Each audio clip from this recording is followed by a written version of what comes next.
de Vandel.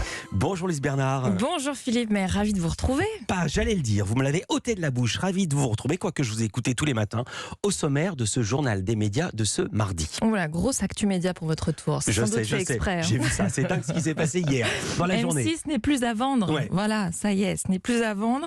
On a aussi un changement de directeur de l'information à France Télévisions. C'est pas rien. Et puis Orelsan a une grosse surprise et un 5e coach dans The Voice Kids. Ce n'est pas la surprise d'Orelsan, ce sont deux choses distinctes. Mais d'abord, les audiences qu'ont regardé les Français hier soir à la télé. Ils ont regardé TF1, la suite de la série Les Combattantes, 4 590 000 téléspectateurs hier soir. C'est en hausse par rapport à la semaine dernière, 23,2% de part d'audience.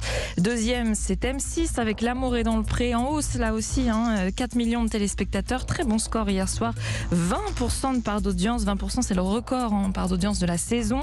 Et puis surtout, M6 est leader sur les fameuses femmes responsables des achats de moins de 50 ans. C'est ça la cible commerciale si importante pour les chaînes privées, 31,2%. Troisième, c'est France 2 avec la suite de la saison 4, Les Rivières Pourpres. Alors moins en forme, Les Rivières Pourpres en baisse, 2 480 000 téléspectateurs, 12% de part d'audience. Europe 1, le journal des médias. À la une, ils font des très bons scores à l'antenne et M6 n'est finalement plus à vendre. L'actionnaire majoritaire allemand Bertelsmann renonce à vendre ses parts, c'est 48,3%. La faute, un timing trop serré. Dans un communiqué, il précise que les risques et incertitudes juridiques sont trop élevés en raison de processus d'approbation requis.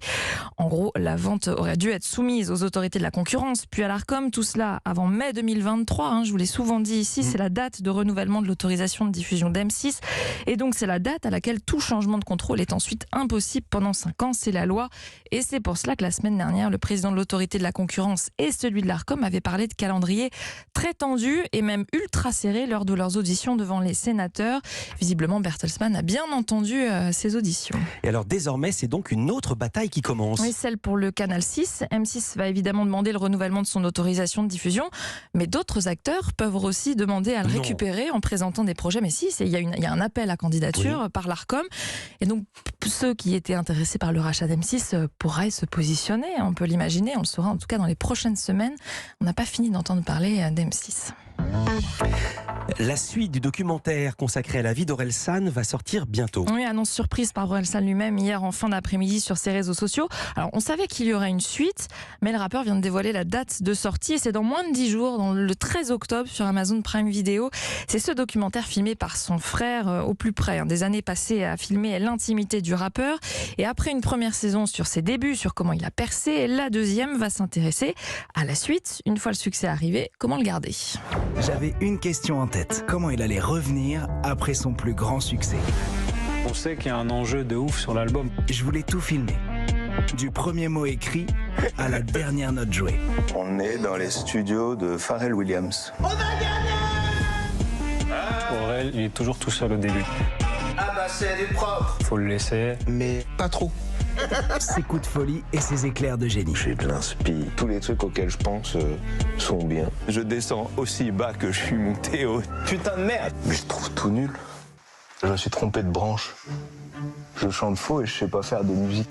Un extrait de la bande-annonce publiée sur ses réseaux sociaux hier. C'est donc une deuxième saison dans les coulisses de la confection de son dernier album, Civilisation. Bon, je vous spoil un peu, ça a cartonné aussi. Je crois que c'est l'album le plus vendu en 2021, si je me trompe pas.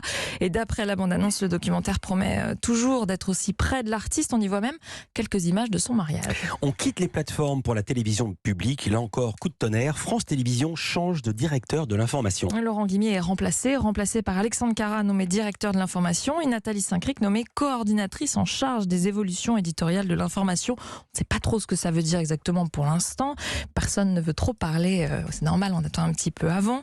Ces noms ont été annoncés dans un mail interne aux salariés. Delphine Ernotte, la présidente de France Télévisions, n'y justifie pas l'éviction de Laurent Guimier. Elle indique simplement le remercier sincèrement pour la couverture de façon tout à fait exceptionnelle des élections françaises et la guerre en Ukraine.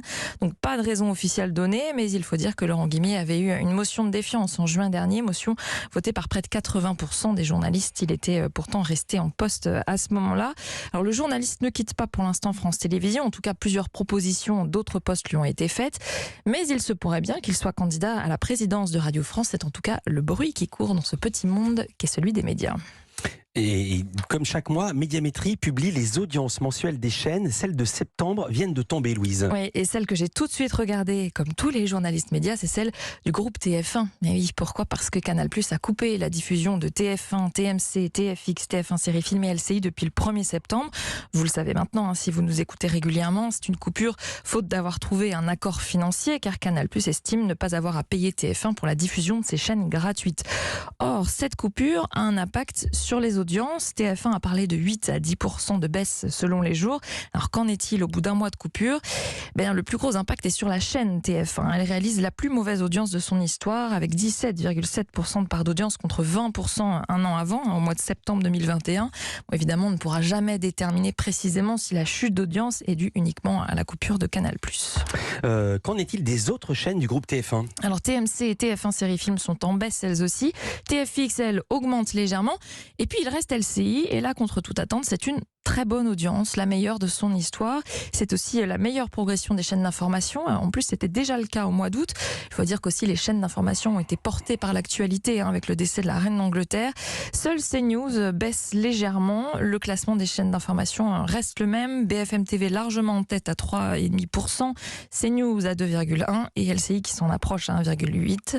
France Info reste loin derrière à 0,9%. Et pour les autres chaînes, les chaînes généralistes ? Meilleure rentrée de son histoire pour France 5, une des meilleures aussi pour France 2, excellente audience pour C8 et Canal+.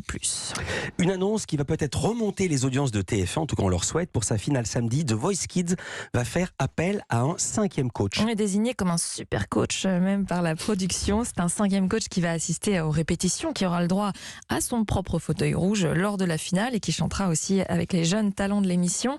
Alors qui sera aux côtés de Julien Doré, Patrick Fiori, Kenji Girac et Louane ? Vous voulez un indice, Philippe ? Bien sûr. En musique.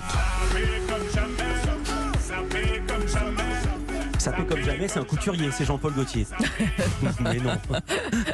Je me suis dit, mon effet est totalement raté. Ouais, mais non, c'est Gims, très réussi. c'est un chanteur. Mais oui. Mais c'est vrai que Jean-Paul Gaultier, ceci dit, a fait partie du jury de Danse avec les stars. Voilà, c'est pour ça que je l'avais dit. Non, là, Ex-maître Gims. On reste avec des chanteurs. Gims, l'artiste avait déjà évoqué dans des interviews son envie de faire l'émission. Son nom avait d'ailleurs circulé, la production lui avait bel et bien proposé, mais il avait dit ne pas avoir trouvé le temps, mais qui sait, peut-être que l'expérience de cette finale lui donnera envie d'en dégager du temps. Il y a 2 ans, c'est Julien Doré qui avait été super coach de la finale de The Voice Kids cette année. Il est resté toute la saison. Merci beaucoup Louise Bernard. Toutes ces infos à retrouver dans notre newsletter média. C'est gratuit, c'est sur europe1.fr. Je vous dis à demain, mercredi, pour un nouveau journal des médias. À demain.